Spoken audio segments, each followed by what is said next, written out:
हाँ जी मेरे भाइयों, कैसे हैं आप सब लोग। उम्मीद करता हूँ सब लोग मज़े में होंगे। मैं हूँ आपका अपना भाई योगेंद्र राठौड़, लेके आ गया हूँ आप लोगों के लिए आज एक और धमाकेदार वीडियो।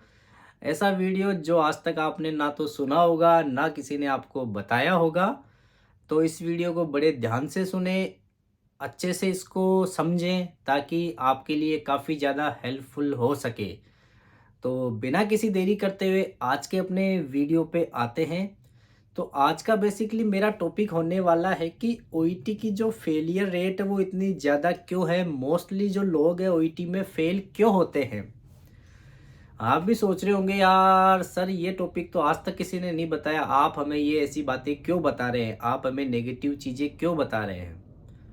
मुझे पता है आज तक आपने केवल यही सुना है कि how to pass OET, how to score B grade, how to pass OET in first attempt, और मतलब ये ऐसी चीज़ें आपने सुनी है। आपको ये तो आज तक किसी ने बताया नहीं है कि फेल होने वाले बच्चे कितने हैं और वो क्यों फेल होते हैं, क्या उसके पीछे रीज़न है। तो देखो, मेरे को किसी को डिमोटिवेट करना मेरा मोटिव नहीं है। मेरा टारगेट ये है कि हमें हर पहलू के दोनों साइड पता होनी चाहिए, क्या उसका नेगेटिव है क्या उसका पॉजिटिव है। मेरा पर्सनली ऐसा मानना है कि जब तक हमें दोनों पहलू पता नहीं होते ना, हम उस चीज़ को लेके सीरियस नहीं होते हैं और हम अपने टारगेट पे नहीं पहुंच पाते, कहीं ना कुछ कमी रह जाती है। तो हमें दोनों चीज़ पता होनी चाहिए। तो सेकंड चीज़ आज आपको मैं बताऊंगा जो आज से पहले किसी ने आपको नहीं बताई होगी, ना ही वो लोग आपको बताएंगे। तो अच्छे से सुनना आप, है ना। तो क्यों फेल होते हैं यार ओईटी में ज़्यादातर लोग। पहले बात तो हमें पता ही नहीं है कि फेल कौन होता है। हमें तो ये पता है कि हाँ साहब ये बच्चा पास हो गया, फेल वालों का तो पता ही नहीं है हमें। तो मैं आपको आज कुछ पॉइंट्स मैंने बनाए हैं, जितना मेरे अभी दिमाग में आए हैं। होने को तो बहुत सारे पॉइंट्स हैं, काफ़ी रीजंस हैं ओईटी को लेके, बट कुछ पॉइंट्स हैं जो आज आपके साथ में डिस्कस करूंगा। तो ये आपको पता होना चाहिए यार। तो पहले पॉइंट की बात करूं वो है कि माइंड सेट हमारा क्लियर नहीं है। अब आप बोलोगे माइंडसेट कैसे क्लियर नहीं है, हमें तो पता है कि हमें ओईटी पास करना है और हमें यूके में या फॉरेन की किसी भी कंट्री में जाके जॉब करनी है, अच्छा पैसा कमाना है, हमारा माइंडसेट तो क्लियर है। आप ऐसे कैसे बोलते हो।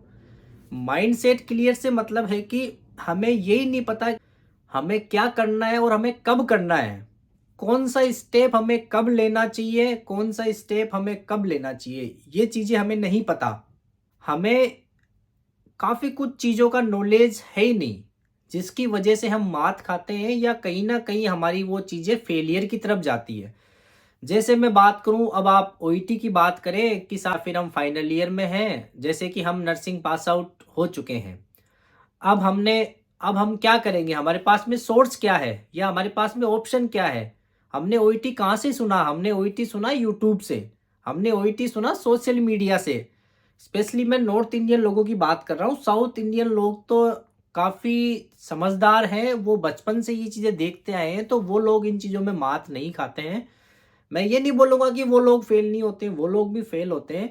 लेकिन हाल फिलहाल में जो ज़्यादातर जो देखा जा रहा है वो नॉर्थ इंडियन लोगों के इसका असर देखा जाता है। तो हम क्या सोशल मीडिया का यूज़ करेंगे, यूट्यूब पे जाएंगे, फेसबुक पे जाएंगे, अदर जो भी सोर्सेज है उनका यूज़ करेंगे। फिर हम देखेंगे कि साहब ओईटी के लिए हमें क्या करना चाहिए।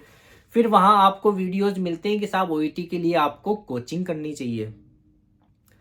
अब आप देखते हो यार ये बंदा हमें सही गाइड कर रहा है, इसका थोड़ा बोलने का तरीका अच्छा है। अब बात करें कि ओईटी की कोचिंग और जो अदर कंपटीशन एग्जाम की कोचिंग होती है ना, वो सेम नहीं होती है। जैसे मैं बात करूं कि जैसे अपने नर्सिंग के एम्स की कोचिंग्स हो गई या फिर नीट की हो गई, तो वो चीज़ें क्या हम कब से सुनते आ रहे हैं, जब से हमने बायोलॉजी सब्जेक्ट लिया है तब से हमें उनका पता है, क्योंकि कहीं ना कहीं हमारे सीनियर उन कोचिंग से जुड़े हुए होंगे, हमारा कोई छोटा या बड़ा भाई बहन होगा, हमारा कोई फ्रेंड होगा। तो हमें पता रहता है कि हाँ ये कोचिंग सही है या इस कोचिंग का पासिंग रेट इतना है, इतने बच्चे पास हो रहे हैं, इसका मटेरियल ऐसा है, इसके टीचर ऐसे हैं। ये चीज़ें हमें पहले से पता होती है, तो हमारे लिए काफ़ी ईजी होता है फाइंड आउट करना बेस्ट कोचिंग। वहीं अगर मैं ओईटी की बात करूं तो ये सारी चीज़ें आप वहाँ पे मिस करते हो, क्योंकि पहले बात तो आपके आसपास के एरिया में, आपके शहर में आपको ओईटी की कोचिंग नहीं मिलती है। आप अगर ऑनलाइन कोचिंग की तरफ जाते हो तो आपको पता ही नहीं उसका बैकग्राउंड क्या है, उसकी फैकल्टी क्या है, वहाँ के टीचर कैसे हैं, उनका मटेरियल कैसा है, उनका वे ऑफ टीचिंग कैसा है, आइडिया ही नहीं है आपको। क्योंकि आपने तो केवल वो यूट्यूब का वीडियो देख के ही तो आपने ज्वाइन की है। बाकी तो आपको कुछ पता ही नहीं था, उस वीडियो देखने से पहले तो आपको कोई नॉलेज ही नहीं था। सबसे बड़ा रीज़न मैं यही मानता हूँ कि हमारे पास में हमारा माइंडसेट क्लियर नहीं है। क्योंकि हमें तो जैसा यूट्यूब गाइड कर रहा है हम तो बस उसी को फॉलो कर रहे हैं। हमें यही नहीं पता यार कि ये हमें जो बता रहे हैं क्या वो एक्चुअल चीज़ वो वीडियो मेरे लिए है, ये आपको नहीं पता। तो पहले आपको ये पता करना पड़ेगा कि ये जो एक्चुअल वीडियो में जो बंदा या बंदी जो चीज़ बता रहे हैं वो क्या मेरे लिए है, क्या वो मेरे पे एप्लीकेबल होता है, क्या मेरा आईक्यू लेवल इस लेवल का है, क्या मुझे नॉलेज है इस लेवल की, क्या मैं कैपेबल हूँ, ये चीज़ें आपको पता करनी है। तो सबसे बड़ा रीज़न ये है। दूसरी मैं रीज़न की बात करूँ, lake of knowledge. Lake of knowledge तो सिंपल सी बात है, क्योंकि हमने आज से पहले ओईटी के बारे में सुना ही नहीं ना। ये तो पिछले 2 साल में हुआ है कि नॉर्थ इंडिया के अंदर ओईटी का क्रेज़ हो गया। बाकी उससे पहले तो किसी को पता ही नहीं था। तो अब साहब जो भी हमें नॉलेज मिली वो सब हमें यूट्यूब से या सोशल मीडिया से मिली है। तो ज़रूरी नहीं है ना कि यूट्यूब या सोशल मीडिया पे जो है वो सारा कुछ सच ही है, सारा कुछ रियल ही है। अब अगर आपको लेक ऑफ नॉलेज है तो आप ये भी फाइंड आउट नहीं कर पाओगे कि कौन सी कोचिंग आपके लिए अच्छी है। क्या मैं बिना कोचिंग के भी एग्ज़ाम पास कर सकता हूँ? तो ये चीज़ें आपको कैसे होगी, ये चीज़ें पहले आपको पता करना पड़ेगा। पहले आपको अपना नॉलेज इस लेवल पे लेके जाना पड़ेगा ताकि आप ये चीज़ों को क्या बोलते हैं कंपैरिजन कर सको कि which coaching is better for me और बेस्ट फॉर मी। क्योंकि अब आप वहीं कोचिंग में एम्स की या नीट की बात करूं तो वो आपके पास में ढेरों सारे ऑप्शंस हैं, तो वहां पे आप इजीली फाइंड आउट कर लेते हो। बट यहाँ आप इजीली फाइंड आउट नहीं करते हो। यहाँ आपको पता तब चलता है जब आपने वो 3 महीने की फीस दे के और आप एग्जाम में फेल हो चुके होते हो, या फिर आप वो 3 महीने कोचिंग करने के बाद में आपको पता चलता है कि यार ये कोचिंग तो मेरे लायक है ही नहीं। तो दूसरा रीजन ये है ओईटी में फेल होने का। तीसरे रीजन की बात करूं, लेक ऑफ सोर्सेज। अब साहब लेक ऑफ सोर्सेज से क्या मतलब है? मतलब आपके पास में ऑप्शंस कम है। ओईटी को लेके आपके पास में ऑप्शंस कम है। होने को तो ऑप्शंस बहुत है, लेकिन हमें वो ऑप्शंस ढूंढना या वो ऑप्शंस हमें सर्च करना नहीं आता। हमें तो जो हम ये मानते हैं कि यार जो हमारा कंफर्ट जोन है या जो चीज़ हमें इजीली मिल जाए ना, वो हमारे लिए अच्छी है। लेकिन भैया एक चीज़ ध्यान रखना, लाइफ में अगर जो चीज़ आपको इजीली मिलती है ना, वो आपको कभी आपके सक्सेस की तरफ लेके नहीं जाएगी। ये चीज़ आप आज मेरी अपने दिमाग में सेट कर लेना। तो इसीलिए हम देखते हैं कि यार ये हमें इजीली, चलो ये बंदा हमें बता रहा है, ये इसका वे ऑफ टीचिंग, ये इसका way of explanation is easy है, तो हम बस उसके पीछे पड़ जाते हैं। चाहे उसका रिजल्ट हमारे चाहे फेलियर की तरफ लेके जाए, हमें उससे कोई मतलब नहीं है। फिर दूसरी बात है कि अब साहब ओईटी के लिए ना तो हमारे आसपास ऐसा इन्वायरमेंट है, ना हमारे पास ऐसे लोग हैं, ना हमारे दोस्त हैं, तो हमें पता ही नहीं चलता है कि क्या चीज़ सही कर रहे हैं हम, क्या चीज़ गलत है। ये भी सबसे बड़ा रीज़न है। अगला अगर मैं आपको रीज़न बताऊं तो वो है lake of environment, lake of friends. Because OET ऐसी चीज़ है जो हम लोगों को पता ही नहीं ना अभी, और जिनको पता भी है वो अपने दोस्तों के साथ में शेयर नहीं करते। वो चाहते हैं कि यार मैं इसको नहीं बताऊंगा, मैं तो खुद ही पास करके यूके जाके जॉब करूंगा साहब, मैं किसी को क्यों बताऊं।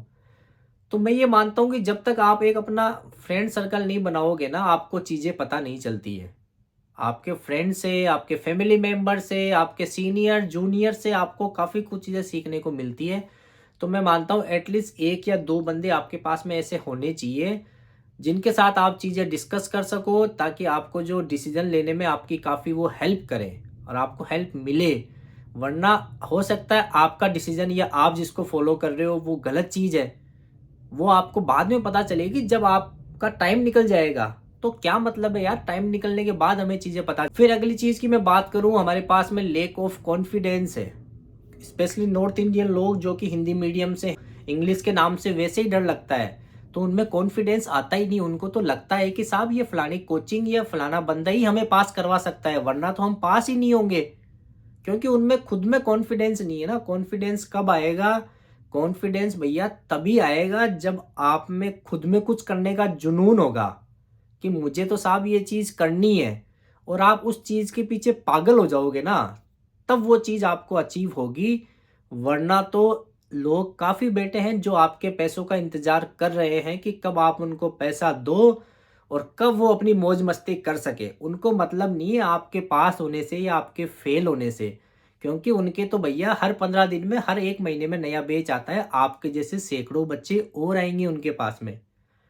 तो सबसे पहले अपने आप में अपना कॉन्फिडेंस बूस्ट करो कि मैं कर सकता हूँ। यू आप में ये चीज़ होनी चाहिए कि मैं कर सकता हूँ। उसके अगर ये चीज़ आपके अंदर है तो आपको डेफ़िनेटली काफ़ी सारे सोर्सेज़, काफ़ी चीज़ें मिल सकती है जो आपको काफ़ी हेल्प करेगी।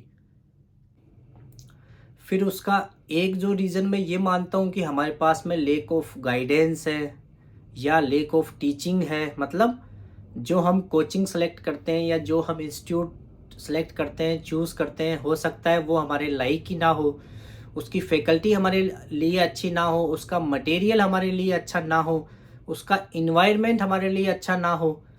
तो ये चीज़ें भी कहीं न कहीं आपके ओईटी को अफ़ेक्ट करती है, आपके रिज़ल्ट को अफ़ेक्ट करती है। तो अब इनमें मैं आपकी भी गलती नहीं मानता हूँ, क्योंकि हमारे पास में ऑप्शंस ही कम है। तो हम केवल उसी ऑप्शन को चूज़ करते हैं जो हमारे लिए ईज़ी हो और जो हमें ईज़िली मिल जाए, जहाँ पे हमें फ़ीस कम पे करनी पड़े, जहाँ के टीचर हमारे लिए ज़्यादा फ्रेंडली हो, फ़ेमिलियर हो, हम उसको चूज़ करते हैं।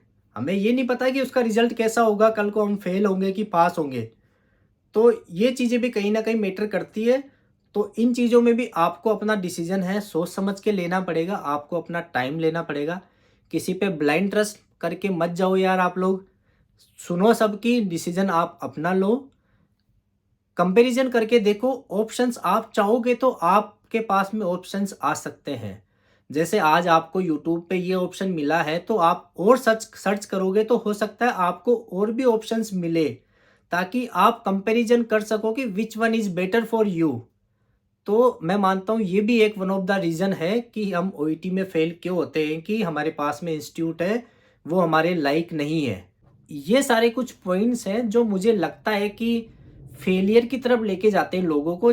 फिर क्या है कि ये चीज़ें हमें ईज़िली मिल जाती है यार, हर किसी के पास यूट्यूब है, हर रोज़ देखना, चीज़ें समझना। तो उनको लगता है कि यार 15-20 हज़ार रुपए तो फ़ीस है, 25 हज़ार रुपए तो फ़ीस है, दे देंगे, क्या फ़र्क पड़ता है। उनको ये भी तो पता है कल को 2 से 3 लाख रुपए कमाएँगे। तो वो 20-25 हज़ार उनके लिए मैटर नहीं करता है। देखो दोस्तों, ये चीज़ अभी मैटर नहीं करेगी, लेकिन जब वो 3 महीने का टाइम निकल जाएगा और गलती से आपने एग्ज़ाम बुक कर दिया और गलती से आप फ़ेल हो जाते हो ना, उसके बाद का जो डिप्रेशन और स्ट्रेस लेवल है ना भैया, वो बहुत गंदा होता है। मैं चाहता हूँ उस स्टेज पे आप ना जाओ, इसीलिए दोस्तों इतनी चीज़ें आपको बिल्कुल सिंपल तरीके से एक्सप्लेन करने की कोशिश करता हूँ। मुझे पता है वो 15-20 हज़ार आपके लिए कोई मैटर नहीं करते हैं, लेकिन भैया वो एक बार अगर गलती से फ़ेल हो जाते हैं ना, उसके बाद का जो स्टेप है ना, वो बहुत गंदा होता है, वो टाइम बहुत गंदा वाला होता है यार। तो दोस्तों उस स्टेज तक मत जाओ, अभी भी आपके पास टाइम है, चीज़ें सोचो, समझो, किसी पे ब्लाइंड ट्रस्ट मत करो यार। मुझे पता है आपके पास, सबके पास फ्री इंटरनेट है, आपके पास, सबके पास में आप देख सकते हो किसी का भी वीडियो, किसी को भी सुन सकते हो, किसी को भी समझ सकते हो, लेकिन लास्ट में डिसीजन है वो आपका होना चाहिए। किसी को फॉलो करके मत जाओ कि यार ये ऐसा कर रहा है तो मैं भी ऐसे करूँगा। पहले अपने आप को तो चेक करो कि आप वो चीज़ करने के कैपेबल हो कि नहीं हो। आप में आपका आईक्यू लेवल उस तरीके का है या नहीं है। मैं किसी को डिमोटिवेट करना मेरा टारगेट नहीं है यार। मेरा टारगेट है आपको सच बताना। ये सच आपको कोई नहीं बताएगा, ये सच केवल आपका भाई आपको बता रहा है ताकि आप लोगों की हेल्प हो सके। मेरा टारगेट केवल यही है कि यार आप जो भी करो वहाँ पे आपको सक्सेस मिले, आपका पैसा और आपका टाइम बर्बाद ना हो। तो उम्मीद करूँगा दोस्तों कुछ पॉइंट्स हैं जो मैंने कवर किए हैं, और भी काफ़ी कुछ चीज़ें हैं जो आने वाली वीडियोज़ में बताऊँगा। फिर भी अगर आपको लगता है कि यार आपको कोई डाउट है तो आप मुझे कमेंट सेक्शन में कमेंट कर सकते हैं। मुझे आप चाहो तो पर्सनल मैसेज कर सकते हो, और जो आप टॉपिक मुझे बताओगे उन पे मैं और ज़्यादा डिटेल में वीडियो बनाऊँगा। तो थैंक यू सो मच दोस्तों आज का ये वीडियो देखने के लिए। एक चीज़ की मैं आपसे रिक्वेस्ट करूँगा, देखो मुझे ना आप लोगों से पैसा चाहिए बात करने के लिए, ना मेरे को आपसे चैट करने का पैसा चाहिए। सब चीज़ मैं आप लोगों के लिए बेस्ट से बेस्ट करने को तैयार हूँ और सिंपल से सिंपल रखता हूँ। बस मेरे को आपसे इतना ही सपोर्ट चाहिए कि मेरे वीडियो को ज़्यादा से ज़्यादा आप लोग शेयर करो, लाइक करो, ताकि कल को जब लोग सर्च करें यूट्यूब पे तो मेरा वीडियो भी उनके सामने आए, ताकि वो डिसीजन ले सकें, कंपैरिजन कर सकें कि कौन सी चीज़ उनके लिए सही है, कौन सा वीडियो या कौन सा बंदा उनके लिए गलत है। ये चीज़ तभी हो सकती है जब आप लोग मुझे ज़्यादा से ज़्यादा सपोर्ट करोगे, मेरे वीडियोज़ को ज़्यादा से ज़्यादा शेयर करोगे, तभी वो लोगों के पास पहुँच पाएगा, वरना ये वीडियो सामने आते ही नहीं है। ये वीडियो तब सामने आते हैं जब आप वो गलत स्टेप ले चुके होते हो, आप अपना टाइम और पैसा बर्बाद कर चुके होते हो। तो उम्मीद करूँगा दोस्तों आप लोग मेरी इस चीज़ में ज़रूर सपोर्ट करेंगे। मिलते हैं अपने एक और वीडियो के साथ में next time. Thank you so much.